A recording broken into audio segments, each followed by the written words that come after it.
Todo dia fazemos escolhas, tomamos decisões, moldamos nossa vida. Vivemos centrados em nós mesmos, nossas vontades, nossos desejos, nossas opções. Estamos sempre em busca de um significado, como se a nossa própria vida precisasse ter um motivo, um propósito. No final das contas, acabamos questionando a nós mesmos e querendo novas chances, novas escolhas, novos caminhos. Ansiando por um horizonte promissor, buscamos felicidade e paz verdadeiras. E vemos que nada nesse mundo é capaz de mudar a nossa história. Mas e se fosse possível mudar tudo? E se existisse alguém que pudesse transformar a nossa vida completamente? Não apenas porque ele tem poder para isso, mas porque tudo no universo gira em torno dele.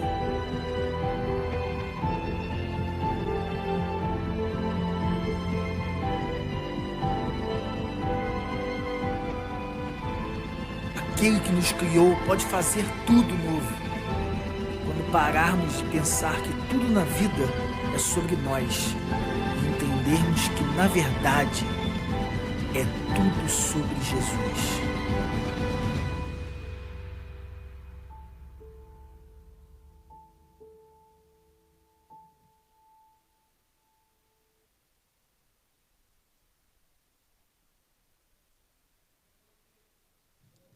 Boa noite. Alegria poder cultuar Jesus com vocês. Que alegria poder receber você aqui essa noite. Mais um momento que a gente pode juntos estudar sobre a palavra de Deus. Mais um momento oportuno para nós crescermos e compreendermos aquilo que Deus tem para as nossas vidas. E que privilégio nós temos de, nesses próximos minutos, nos debruçar ao redor de Jesus, ao redor de sua palavra. Que privilégio nós temos nesses próximos minutos ouvir a voz de Deus, não minhas palavras, não meu esboço, mas ouvir a voz de Deus e deixar que Ele fale conosco nesses próximos minutos. Estamos aqui estudando essa série, tudo sobre Jesus, a centralidade de Cristo no dia a dia. E tem sido um estudo do livro, da carta que Paulo escreveu aos Filipenses, lá no Novo Testamento. Boa parte do Novo Testamento são cartas escritas, direcionadas a igrejas.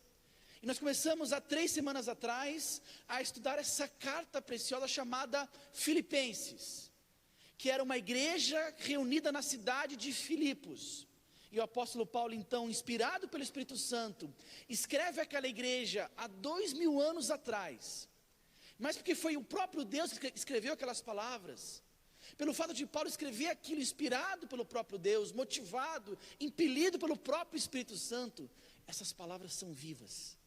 E hoje, 2000 anos depois, em pleno século 21, a gente pode abrir as nossas Bíblias, estudar essas passagens, e é impressionante quanto ela fala com a gente, é impressionante quanto ela toca o nosso coração, e parece que foi escrito ontem para você, para mim. Essa é a maravilha da palavra de Deus. Então nós estamos nessa carta, nessa preciosa carta, onde o tema central, nós escolhemos tratar dessa ideia, tudo sobre Jesus. A ideia é que os ensinamentos, as aplicações dessa carta, elas sempre direcionam a uma vida centrada em Cristo. Essa carta vai nos trazer princípios, vai nos trazer ordenanças, vai nos trazer direcionamentos para nós entendermos melhor, eu e você, o que é realmente uma vida onde tudo é sobre Jesus. E o que é legal é que não importa que você talvez tenha aí 30, 40, 50 anos de caminhada com Jesus, ou talvez você que pela primeira vez está pisando numa igreja cristã e só topou vir para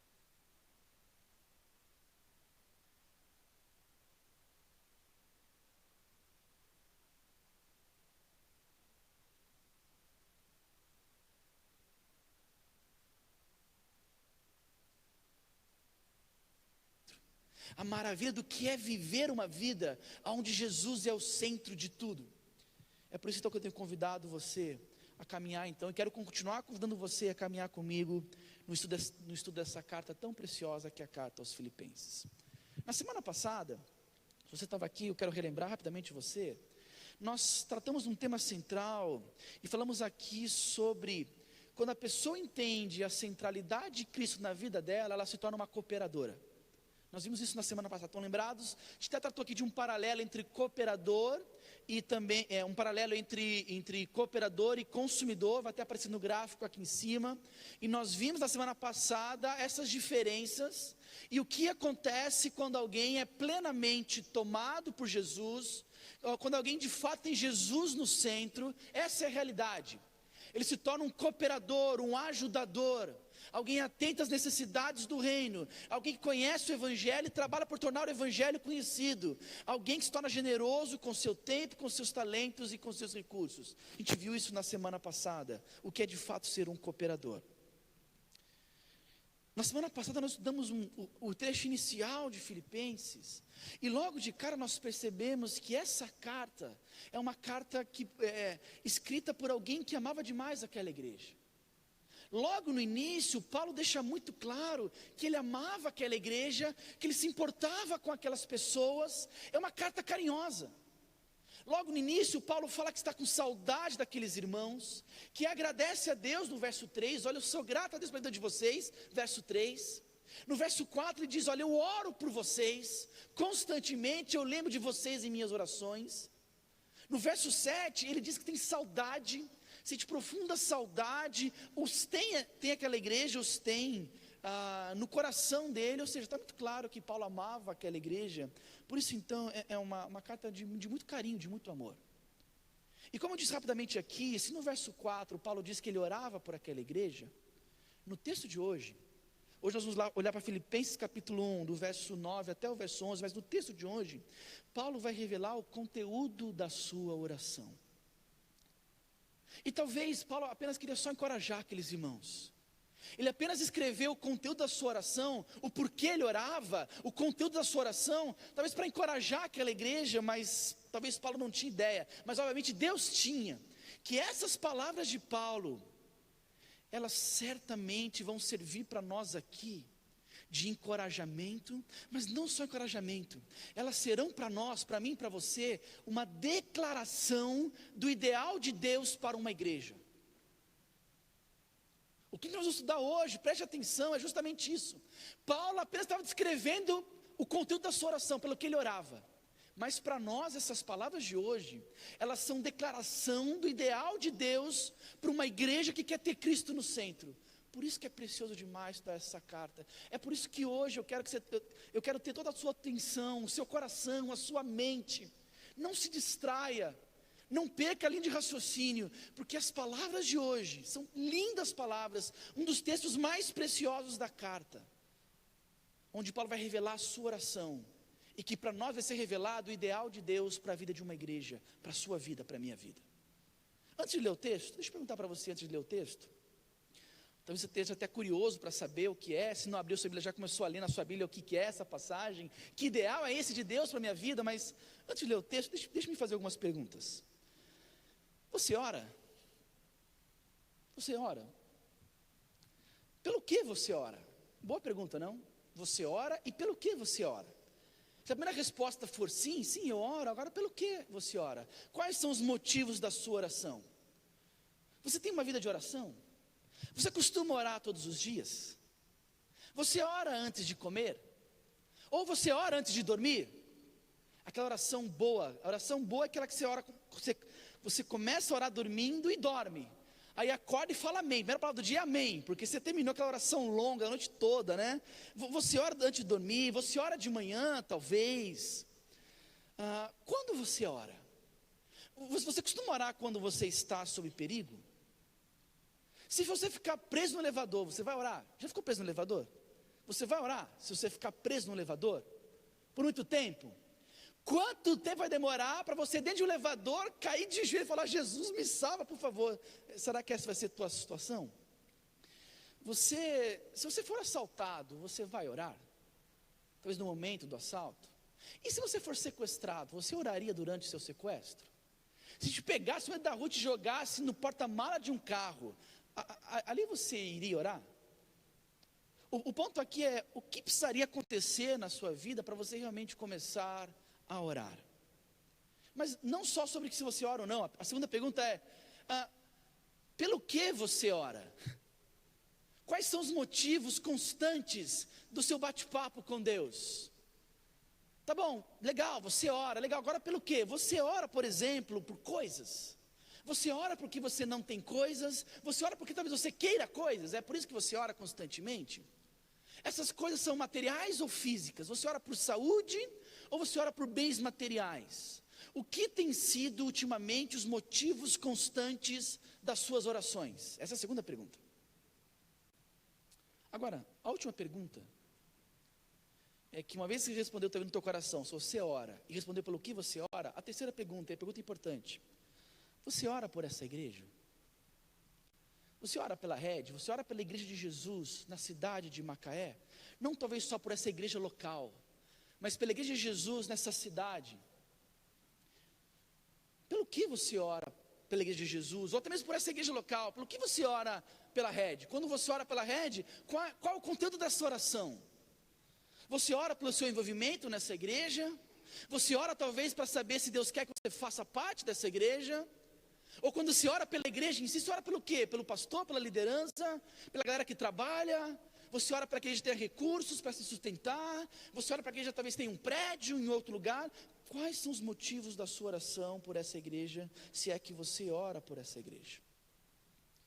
Queridos, o ponto inicial aqui é que a oração ela é parte vital da caminhada cristã.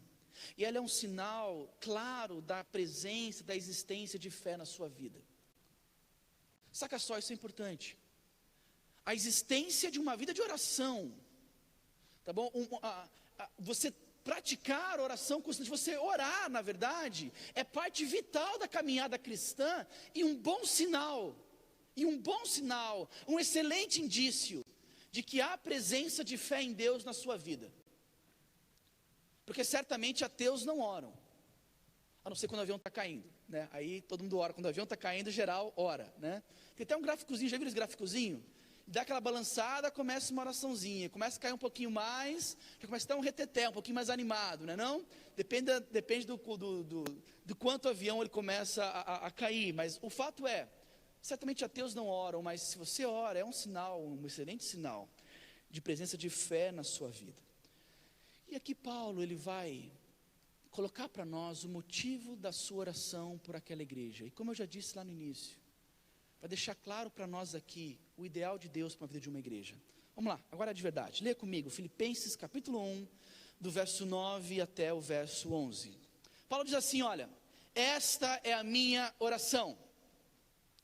Que o amor de vocês aumente cada vez mais em conhecimento e em toda percepção, para discernirem o que é melhor, a fim de serem puros e irrepreensíveis até o dia de Cristo, cheios do fruto da justiça, fruto que vem por meio de Jesus Cristo, para a glória e louvor de Deus. Senhor, por favor, queremos nesse instante orar e falar contigo e pedir para que o Senhor fale ao nosso coração. Deus, o Senhor sabe muito bem da minha incapacidade, ou melhor, da minha capacidade de estragar tudo, de talvez atrapalhar o teu agir na vida desses meus irmãos preciosos, e eu não quero isso, Senhor. O Senhor sabe o quanto eu orei essa semana, e quanto eu oro, para que eu apenas seja usado pelo Senhor, para não atrapalhar o teu agir, para não atrapalhar a tua palavra, que é perfeita, que é viva e que transforma, e que seja assim hoje. Que eu seja apenas um canal, Deus, nas tuas mãos, para abençoar a vida dessa igreja.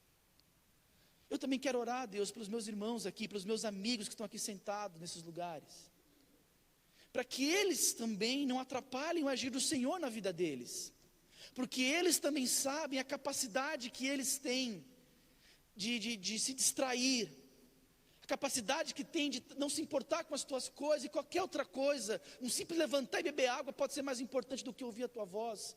Não permita que isso aconteça conosco hoje à noite, Senhor, por favor. E nos dá um desejo profundo de ouvir a tua voz, de entender a tua palavra, de ser edificado, transformado, exortado, encorajado pela tua palavra. Senhor, essa é a minha oração, e eu oro ela em nome de Jesus, e aqueles que concordam comigo dizem amém. Amém. Queridos, Paulo inicia o conteúdo da sua oração.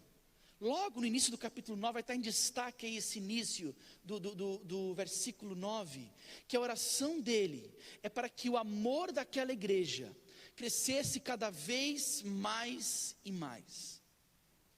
Ele, logo nesse início, a gente tem muito a explorar e muito, talvez a gente poderia ficar todo o tempo só nesse início, mas a gente vai querer tentar, obviamente, passar o texto todo, mas há muito conteúdo aqui, porque Paulo começa pelo amor.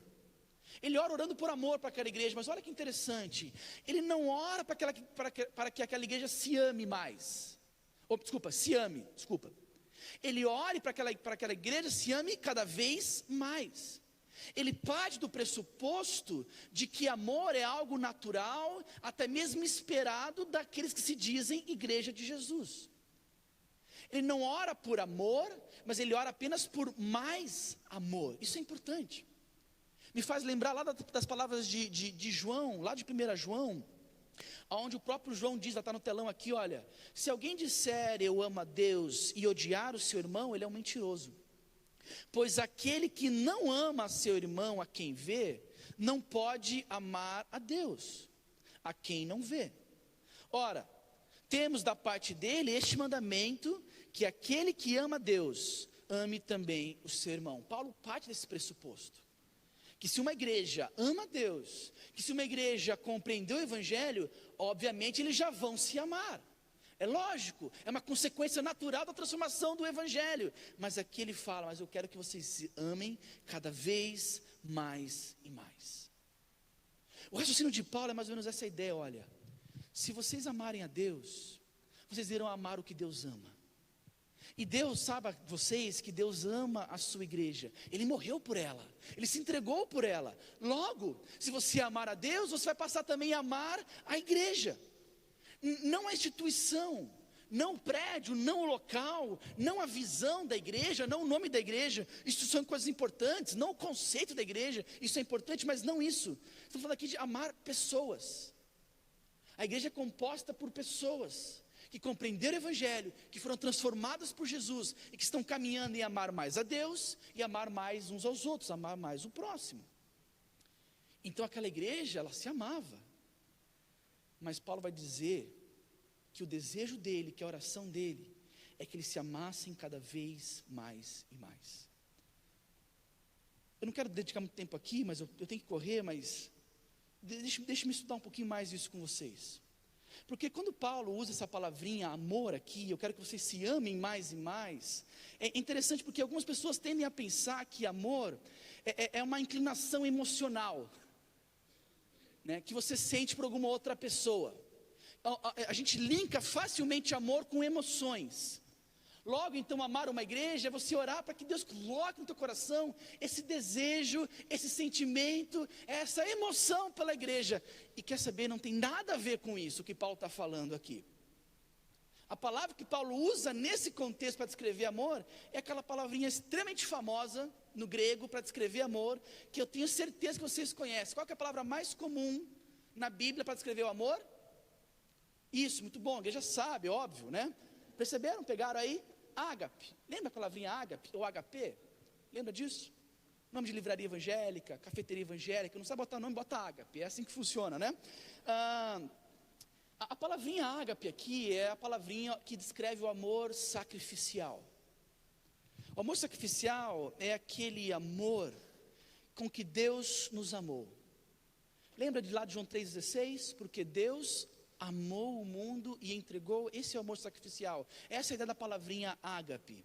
É aquele amor que se dá sem esperar nada em troca. É aquele amor não egoísta que quer apenas o bem do outro. É com esse tipo de amor que Paulo está falando aqui, para que a igreja se ame cada vez mais e mais. Portanto, então, quando Deus manda a igreja se amar, quando Paulo instrui aqui que a oração dele é para que a igreja se amasse mais e mais, ele não está apelando para as emoções da igreja, mas ele está apelando para a nossa vontade. Ele está apelando para a nossa vontade, para a nossa decisão de amar cada vez mais e mais aquelas pessoas. A expressão mais e mais é a ideia aqui de algo abundante, tá bom? É a ideia aqui de algo que está crescendo dentro de você, porque você decidiu fazer isso, porque você decidiu fazer isso acontecer na sua vida e na sua realidade com a igreja local. Queridos, deixa eu aplicar com vocês rapidamente aqui. O que seria hoje, na prática, a gente desejar e almejar aqui nesse contexto, amar mais uns aos outros? O que seria na prática isso? Deixa eu pensar em algumas coisas. Em primeiro lugar, eu pensei, por causa do contexto do livro, tá bom? Que amar mais é servir mais. Logo de cara veio isso à minha mente. Que amar mais e mais uns aos outros, nosso contexto aqui, tem uma implicação do servir mais. Amar a igreja, amar as pessoas da igreja, é ter uma disposição cada vez maior de servir uns aos outros. Porque o amor sacrificial está diretamente ligado ao serviço. Lembra, Jesus nos amou, logo Ele nos serviu, deixou claro, eu vim para servir e não para ser servido, eu vim para me entregar e dar a minha vida em resgate de muitos, é o que Jesus disse nos evangelhos. Amar mais é servir mais, e queridos, cá entre nós, servir é de alguma forma sair da nossa zona de conforto. É sim um pouco desconfortável, mas é uma demonstração clara de amor sacrificial. Porque quando você abre mão da sua agenda, do seu conforto, das suas vontades, você certamente se coloca à disposição em servir ao próximo, demonstrando um claro amor para com ele. Quer ver rapidamente alguns exemplos de como a gente pode servir? Exemplos simples, mais simples do que você imagina, mas que pode demonstrar o cumprimento dessa oração na realidade de igreja hoje. Quer ver que interessante? Olha um exemplo simples, por exemplo, de amor enquanto serviço. Por exemplo, olha, sirva sendo um voluntário. Você servir como um voluntário no reino de Deus, não só na igreja local, mas no contexto de você servir ao reino em alguma área, em algo que vai de fato promover o reino de Deus, é uma demonstração de amor e de serviço. Eu não vou nem falar muito sobre isso aqui, porque nas 2 primeiras pregações eu já abordei isso. Um colaborador, já falei sobre isso na semana passada, então não é meu foco aqui. Mas é importante você compreender isso. Há espaço para servir. E você querer amar mais a sua igreja, isso tem que empurrar você ao serviço e ao voluntariado. Mas quer ver uma outra dica simples de como aplicar isso para nós? Sirva sendo frequente. Sirva com a sua frequência. Querido, isso aqui é interessante. Se esforce para estar aqui. Se esforce para não faltar. Sirva os seus irmãos. Preste atenção. Sirva os seus irmãos que trabalham horas preparando aula, ensaiando, montando. Sirva esses irmãos com a sua presença. Olha como é fácil demonstrar amor pela igreja. É simplesmente ser presente. Quer ver que interessante? Está rolando ministério infantil lá em cima agora. Muita criança hoje, certo? Por exemplo, vários professores que estão lá hoje dando aula, passaram a semana, e a gente incentiva eles a prepararem uma aula com excelência, a melhor possível, para dar para o seu filho, e que você vai amar esse professor, você vai servi-lo simplesmente vindo.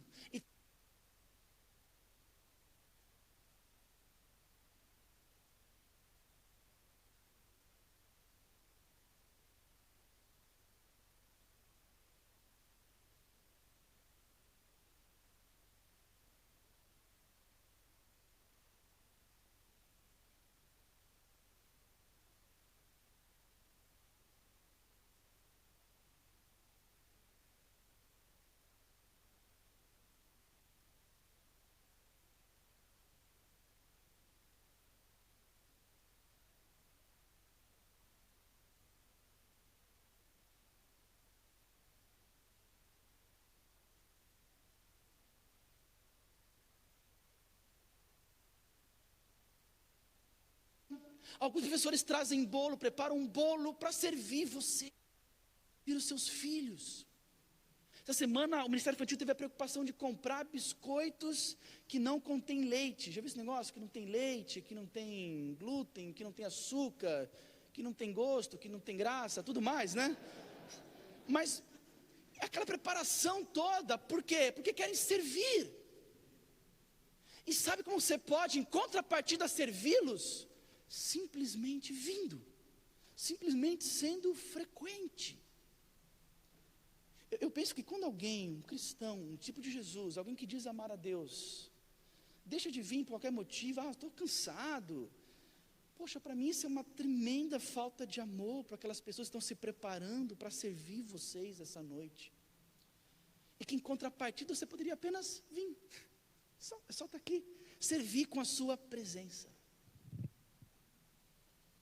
Pergunta: você está disposto a amar a sua igreja cada vez mais e mais e servi-la com a sua presença?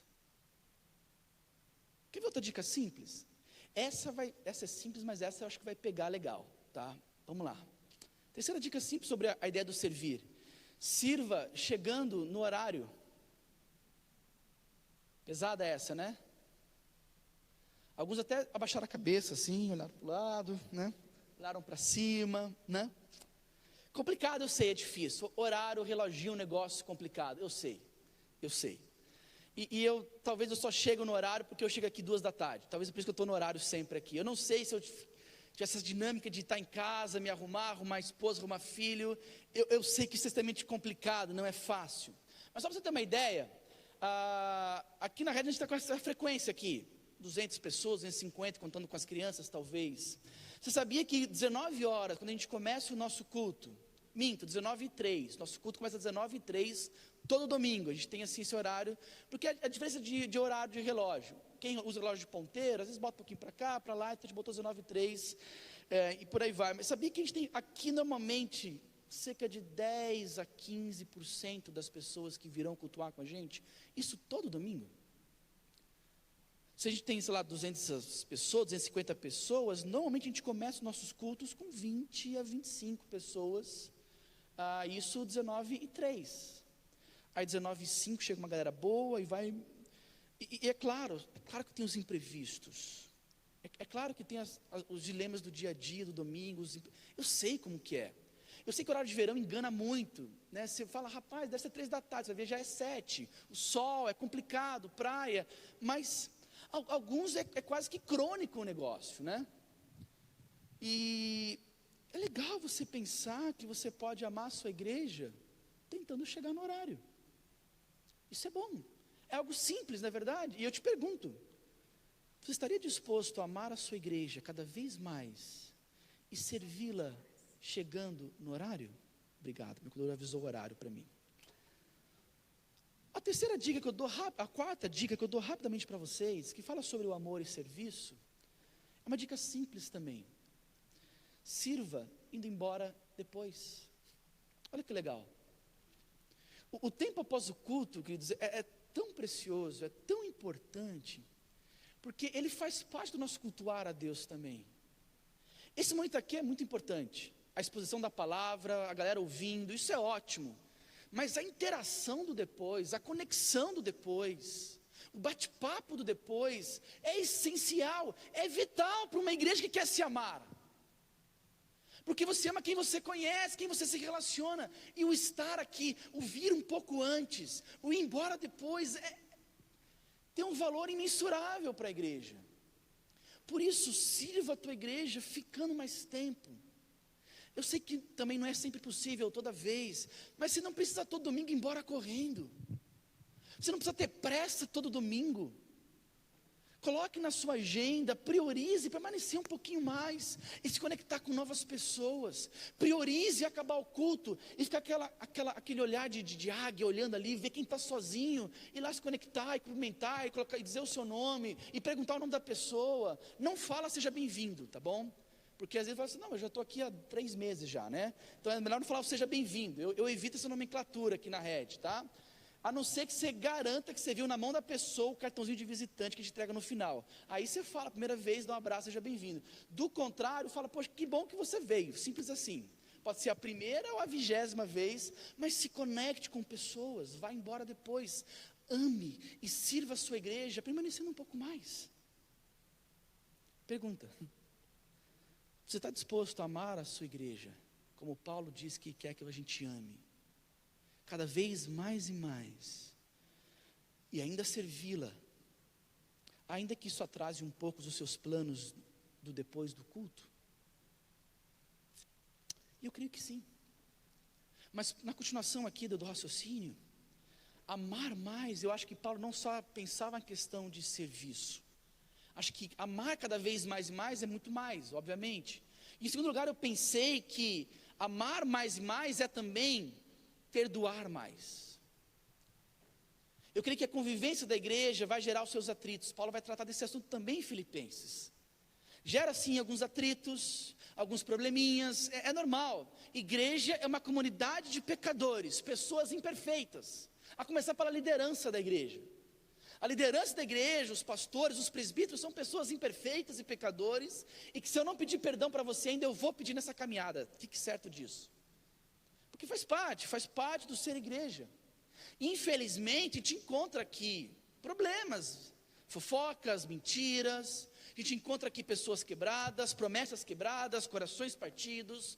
Encontra-se na igreja muitas vezes crueldade, parcialidade, negligência, egoísmo. Entra na fila, sim, é o que tem, infelizmente. Na igreja a gente frequentemente peca uns com os outros. Mas o mandamento é justamente útil para isso. Porque justamente por sermos pecadores e pecarmos uns contra os outros, que o mandamento é perdoar uns aos outros cada vez mais e mais. As nossas responsabilidades mútuas na igreja, elas não cessam quando outros quebram as regras e pecam contra nós. Pelo contrário, a exortação de Paulo lá em Efésios é: perdoe uns aos outros, assim como Deus em Cristo te perdoou. Então amar mais é talvez também ter uma disposição de perdoar mais. Essa semana, queridos, eu não sei se vocês acompanharam o julgamento daquele médico esportivo nos Estados Unidos. Acompanharam o julgamento do médico esportivo que abusou sexualmente de mais de 150 ginastas, muitas delas da seleção americana de ginástica. Esse médico abusou sexualmente de mais de 150 mulheres, a maioria delas menores de idade. E o que marcou a mídia americana essa semana foi o seu julgamento, onde 158 meninas e mulheres prestaram seu depoimento acusando aquele médico. E ele foi condenado a 175 anos de prisão. Ele vai morrer na cadeia. E a juíza deu essa sentença. Ela falou claramente: eu tenho uma alegria. Ela disse desse jeito: eu me sinto honrada em poder dizer para você, palavras dela, tá? Em poder dizer para você que você vai morrer na cadeia. Ela falou dessa forma. De fato marcou muito e é algo chocante.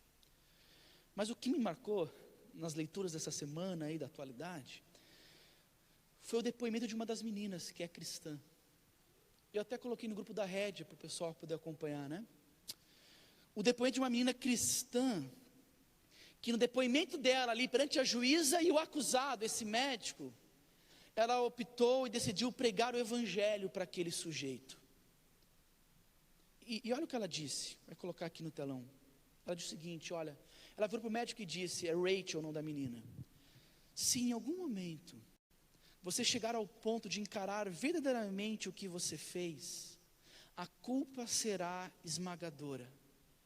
E é isto que faz o evangelho de Cristo tão doce, porque eles têm de graça, esperança e misericórdia, onde nenhuma delas deveriam ser encontrada.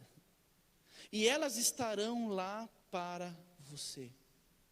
Eu oro para que você experimente o peso da culpa que esmaga a alma, para que algum dia você possa experimentar o verdadeiro arrependimento e o verdadeiro perdão vindo de Deus.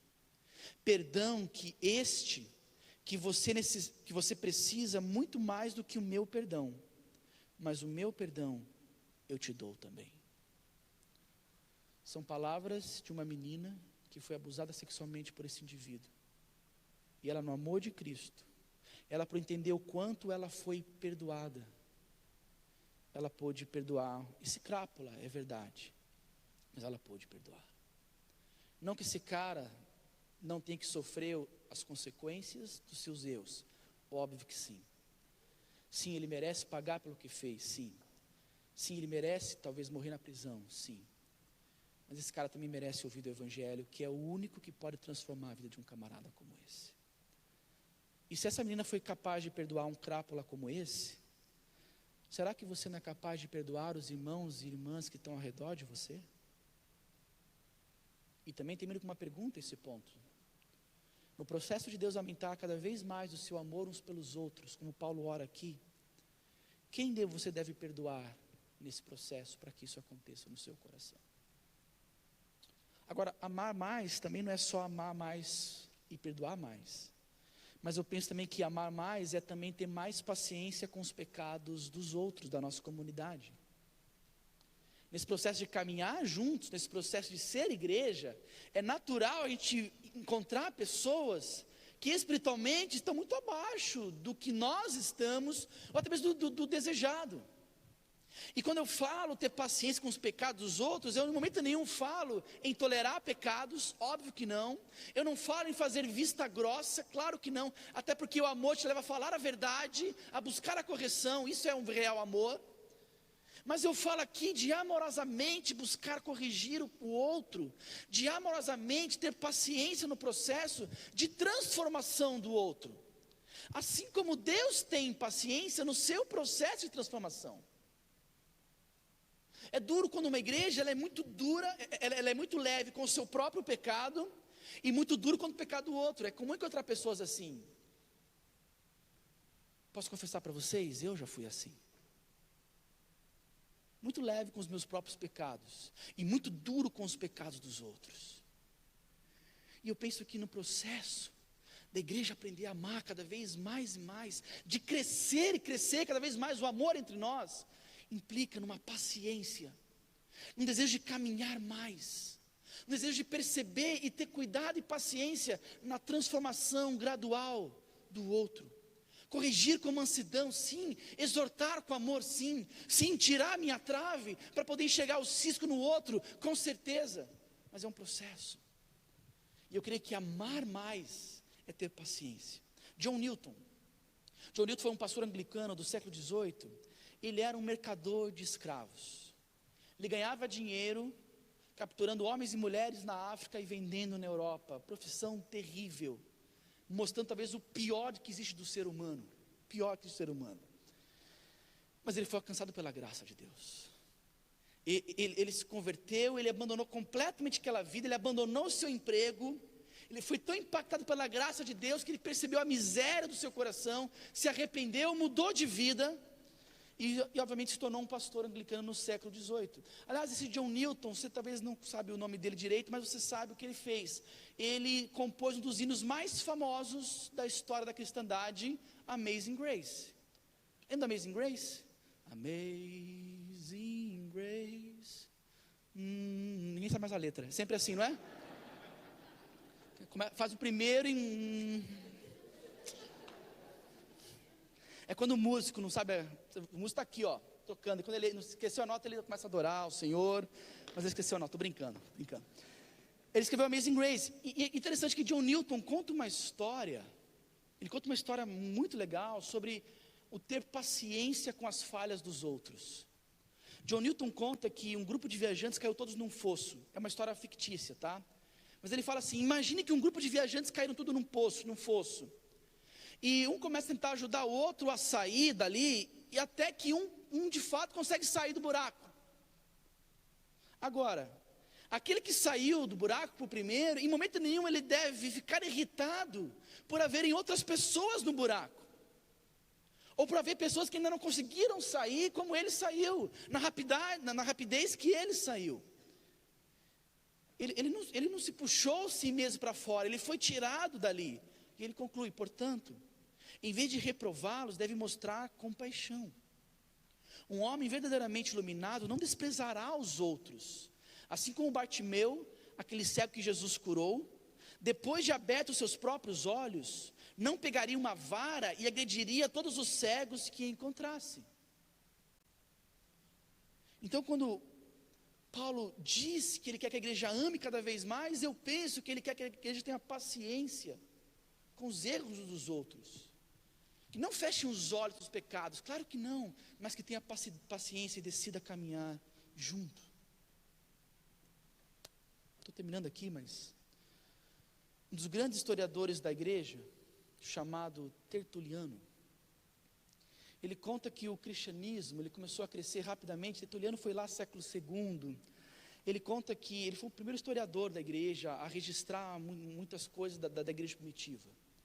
E ele conta uma história interessante, que assim que a igreja começou a crescer, os governadores e governantes romanos começaram a ficar preocupados com esse crescimento desse grupo de pessoas que diziam cristãos, que se diziam seguidores do caminho, e decidiram separar alguns espiões, e enviaram para as igrejas, para as comunidades de fé, para entender o que acontecia lá dentro, o que acontecia naquele meio. E Tertuliano conta que um desses espiões voltou e ele escreveu o seguinte relatório. Olha o que ele diz. O relatório do espião. Esses cristãos são pessoas muito estranhas. Eles falam o tempo todo no nome de um tal de Jesus que está ausente, mas parece-me que eles o aguardam sua chegada a qualquer momento. E é impressionante o quanto eles amam esse Jesus, e é impressionante o quanto eles se amam. Lindo isso, não? É interessante como esse espião incrédulo, alguém que não é do meio, alguém que não é um cristão, ao entrar numa igreja cristã, o que ficou marcado em seu relatório era o amor que essas pessoas tinham por Jesus, mas também o amor que essas pessoas tinham uns pelos outros. Isso faz a palavra de Paulo ganhar sentido para a gente, e fazer com que essa oração seja minha e a sua oração essa noite.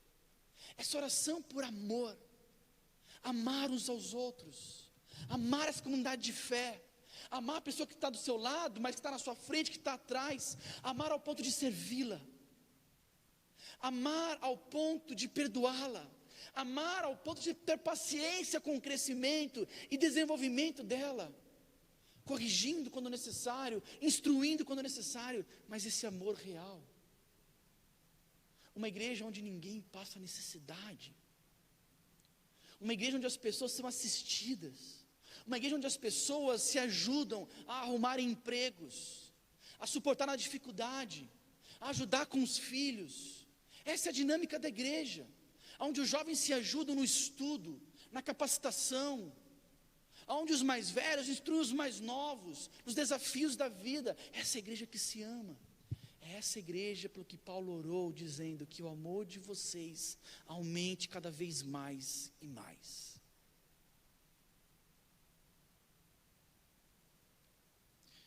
Eu confesso para vocês que eu estou na metade do sermão, mas eu vou terminar agora, tá? Vou continuar na semana que vem. Esse é o bom de pregar expositivamente e dar sequência. Porque daí eu prego na semana que vem, e se você ficou curioso, você volta na semana que vem para continuar a pregação, tá? Mas eu quero terminar, vai para o último slide, Arlene.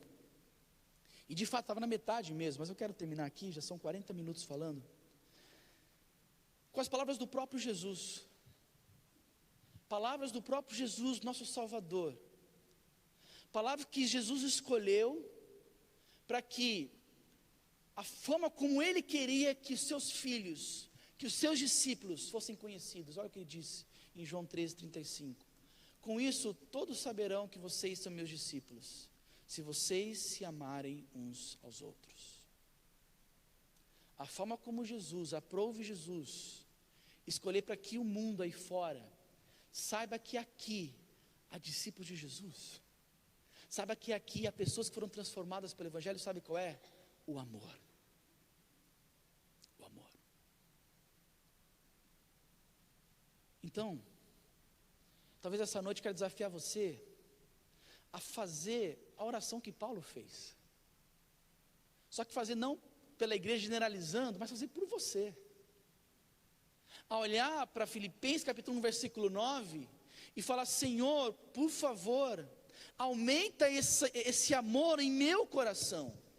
Senhor, que o meu amor pelas essas pessoas, por essa igreja, ou se você não é dessa igreja, de alguma outra igreja, está só nos visitando, pela sua igreja então, que esse amor cresça no seu coração, mais e mais. A palavra crescer aqui é de abundância, é de fartura, é de exagero, é alguém que come muito, muito, muito, e está totalmente satisfeito. Que esse amor seja encontrado no seu coração. E que isso possa levar você a servir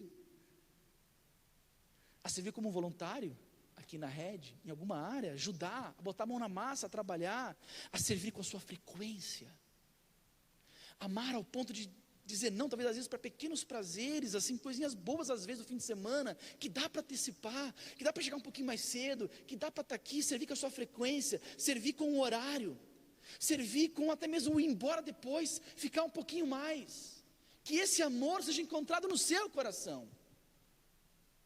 Já pensou que problema? O hotel chegar para falar assim, gente, o horário de vocês aqui é até às 10, já são 11, o pessoal não quer ir embora. O pessoal da recepção reclamar, porque não aguentam mais repor água do cappuccino, porque você já está no terceiro copo, porque você não quer ir embora, e manda cappuccino e papo, por aí vai. Pessoa, que bom problema é esse? De pessoas que querem se conectar, se conhecer e se amar, porque entenderam o quanto foram amadas por Jesus.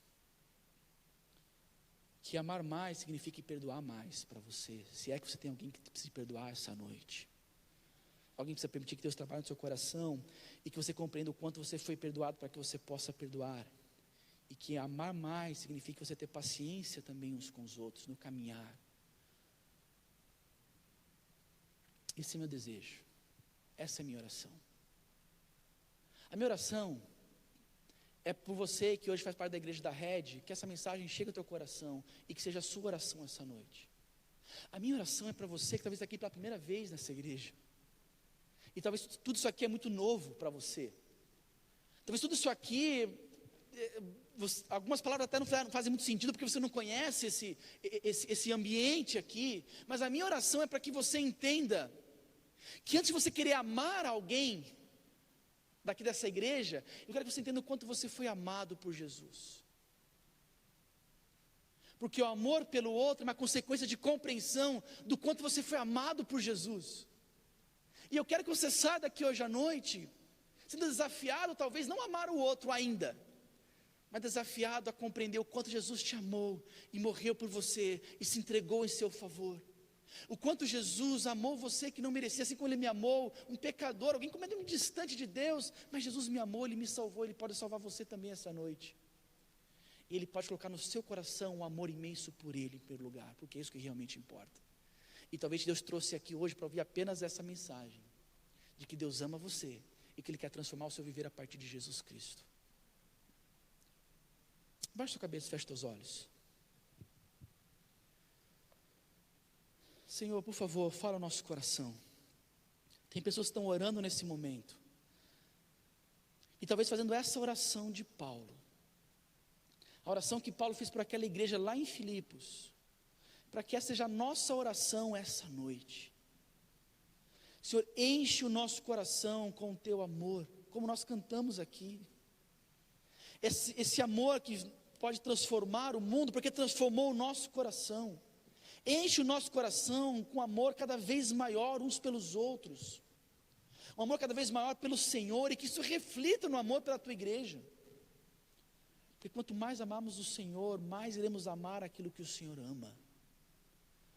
Senhor, por favor, aplica essa palavra em nossos corações, nos encoraja, nos desafia, nos exorta, faz o que o Senhor quiser com o nosso coração, mas por favor, Deus, mexe com a gente de alguma forma. Se há alguém aqui hoje, Deus, que conhece a Tua palavra, que conhece a Jesus, mas anda longe da igreja local, anda distante da comunhão dos santos, anda sem amor para a Tua igreja, Deus, mexe nesse coração hoje, por favor. E que essa pessoa tenha coragem nesse instante de fazer essa oração de Paulo por ela. Aumenta no meu coração cada vez mais e mais o meu amor pela Tua igreja, o meu amor pelas coisas do Senhor. Senhor, por favor, fala conosco, Deus. Aqueles que estão aqui, Deus, e de alguma forma ainda não conhecem a Jesus Cristo ainda como Salvador, para que Teu Santo Espírito nesse instante possa abrir os olhos dessas pessoas, e que à medida que elas possam compreender o quanto elas estão distantes do Senhor, elas vão compreendendo também o quanto o Senhor deu um passo em direção a elas, por meio de Jesus Cristo, nosso Salvador.